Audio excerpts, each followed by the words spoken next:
Good morning, everybody. This is Judith Echo. You're listening to Mad Love. Let's get into it.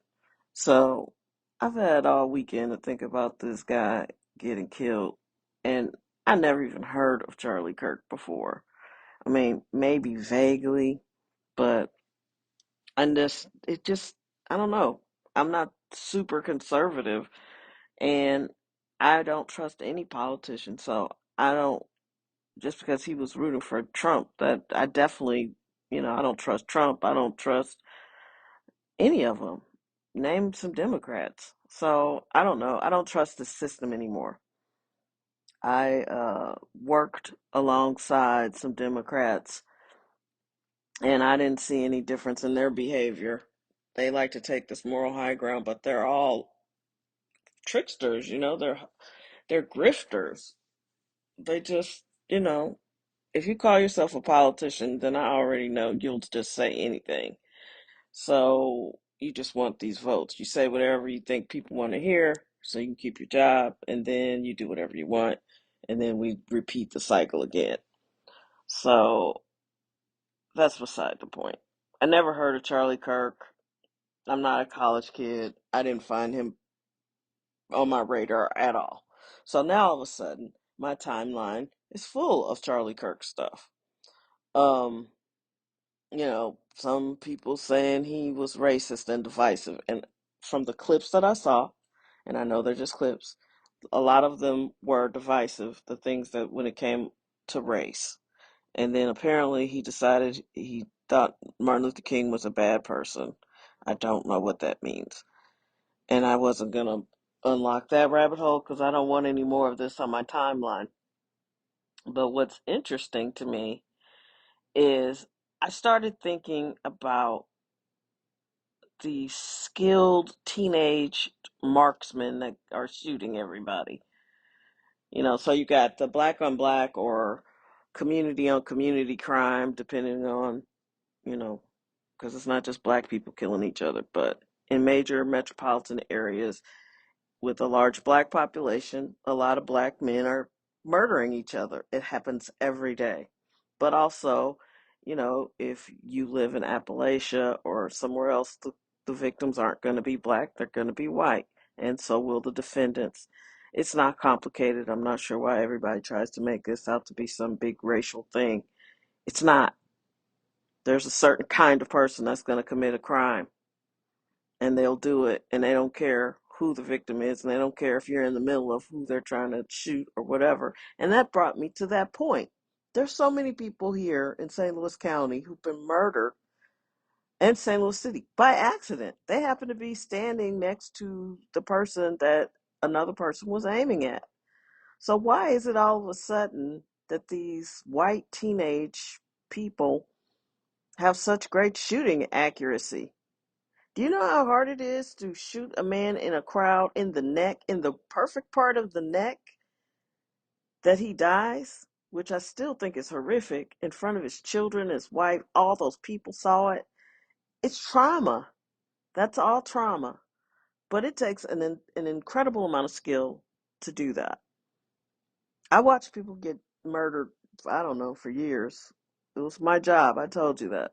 I watched a lot of people do a lot of shooting, and it wasn't very skilled. They wasted a lot of bullets.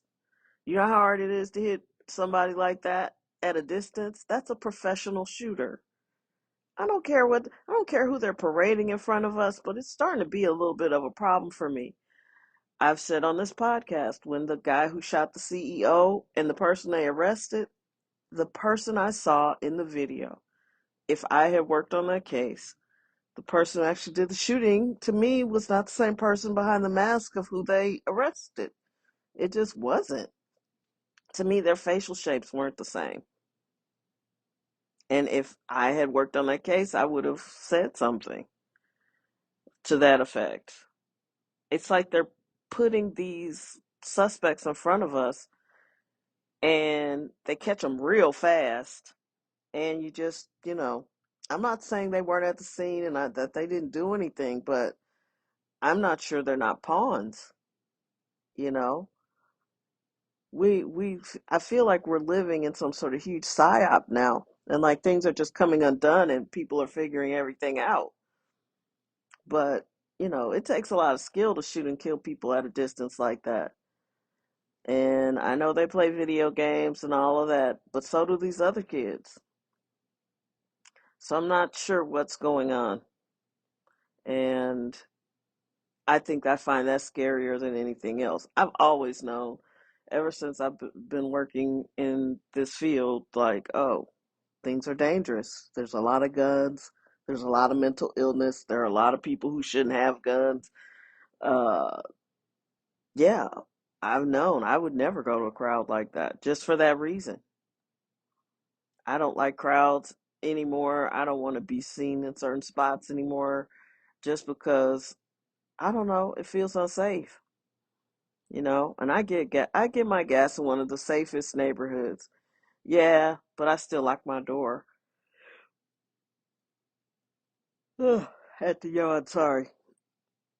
But these are my early morning thoughts. I'm just really concerned that we're not even close to getting the truth. I really wonder what is going on.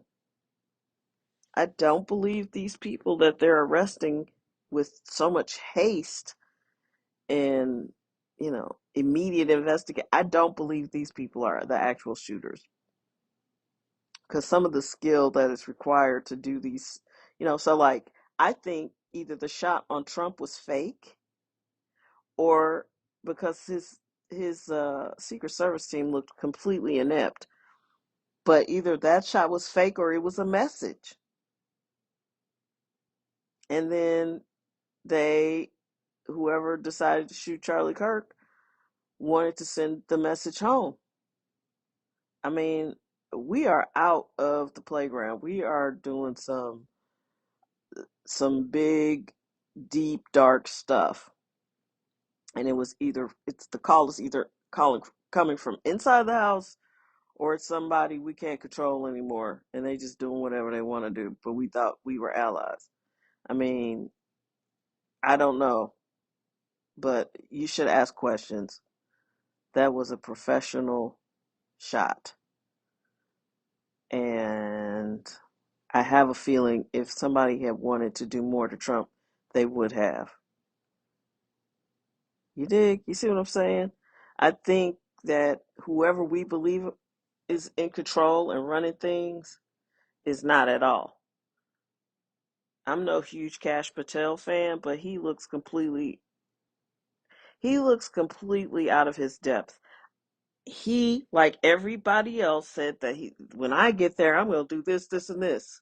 And then you run into that wall that is obviously the deep state, and you find out, oh, I have no power.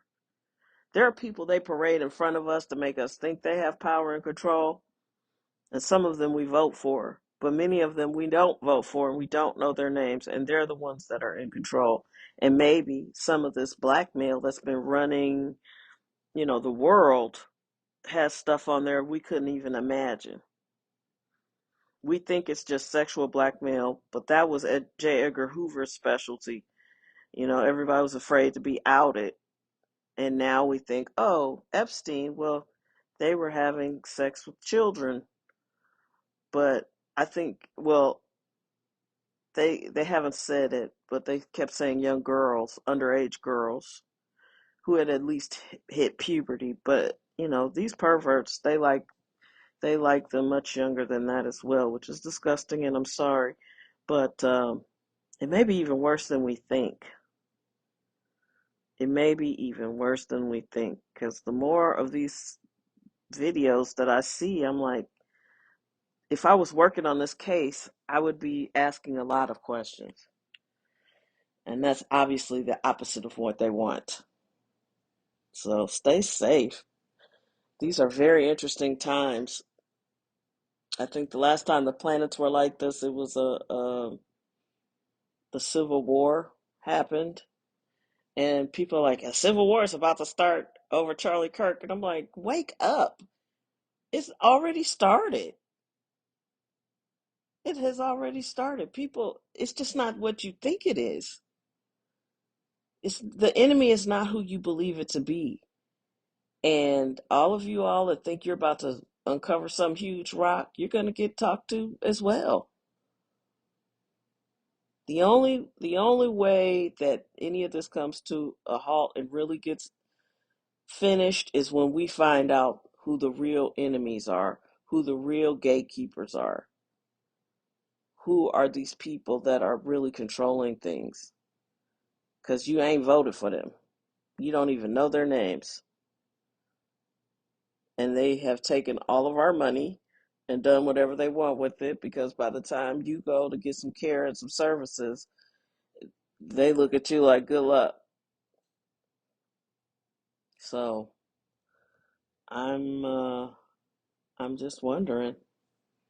I'm just wondering. I'm wondering if Charlie Kirk said something he shouldn't have said, or he was beginning to go down a path that made whoever really is in charge uncomfortable, and they took him out, and now Trump is shitting in his pants. We're in like a Tom Clancy book. Think about it. Oh yeah, my birthday's tomorrow. Have a great day.